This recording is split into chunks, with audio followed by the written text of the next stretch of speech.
Indonesia terkenal akan cerita rakyatnya, salah satu contohnya cerita rakyat Yogyakarta, asal-usul Nyi Roro Kidul. Cerita ini sangat melegenda, banyak yang percaya akan mitos akan keberadaan Nyi Roro Kidul sebagai penguasa Laut Selatan. Nyi Roro Kidul digambarkan sebagai sosok wanita cantik bergaun hijau yang tinggal di istana yang terletak di pantai selatan. Banyak versi dari asal-usul keberadaan Nyi Roro Kidul ini.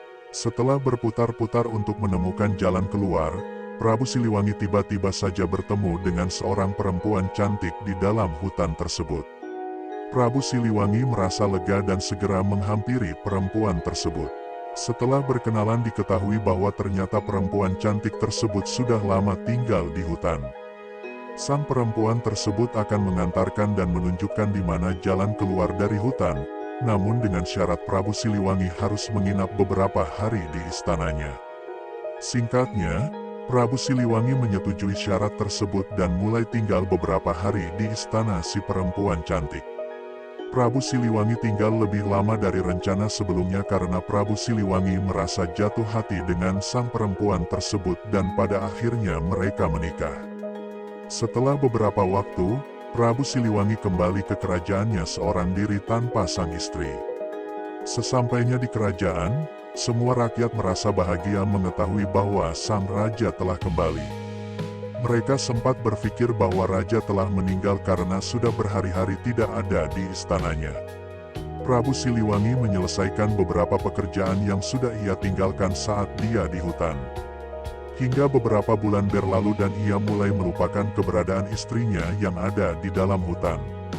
Pada suatu malam, ketika Prabu Siliwangi sedang tertidur pulas, dia tiba-tiba saja dikagetkan dengan suara tangisan bayi.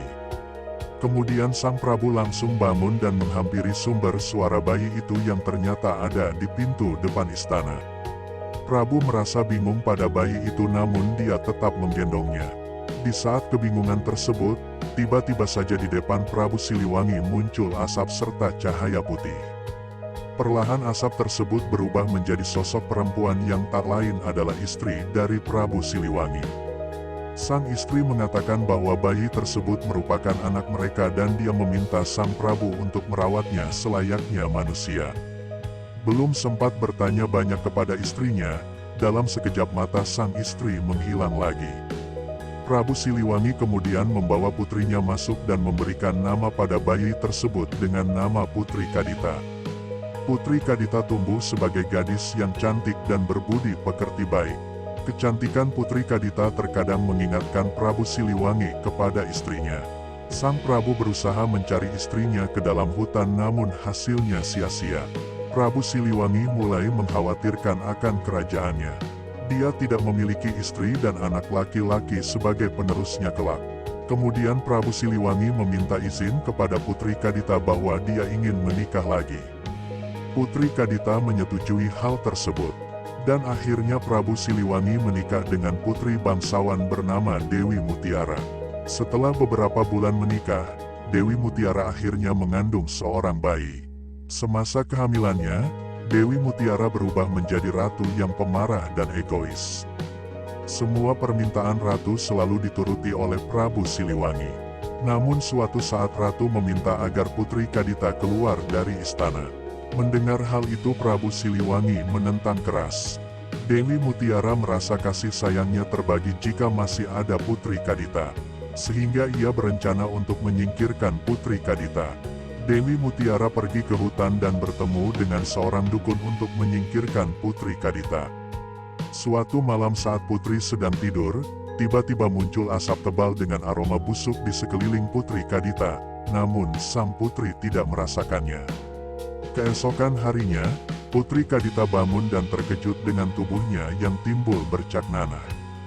Melihat hal tersebut sang Prabu berusaha mengobati putrinya dengan memanggil semua tabib terbaik di seluruh penjuru negeri.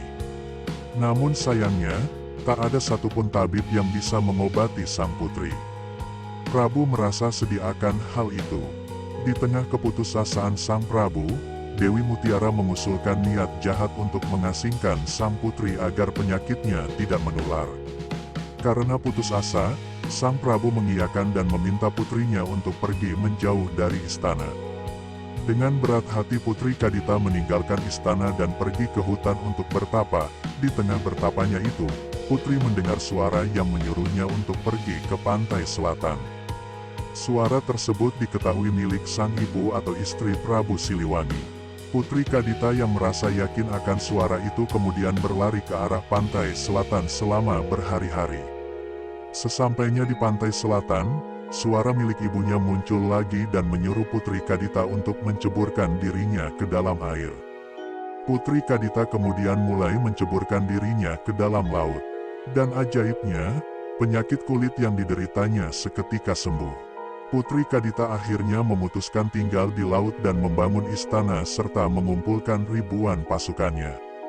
Dari situ Putri Kadita dikenal sebagai Nyi Roro Kidul atau Ratu Pantai Selatan. Nah, itulah kisah cerita rakyat Yogyakarta, asal-usul Nyi Roro Kidul. Pesan moral dan pelajaran yang bisa dipetik dari kisah tersebut adalah utamakan kebaikan meskipun dicelakai. Seperti Putri Kadita yang mengorbankan dirinya pergi dari istana untuk kebaikan rakyatnya walaupun sebenarnya dia dicelakai oleh ibu tirinya.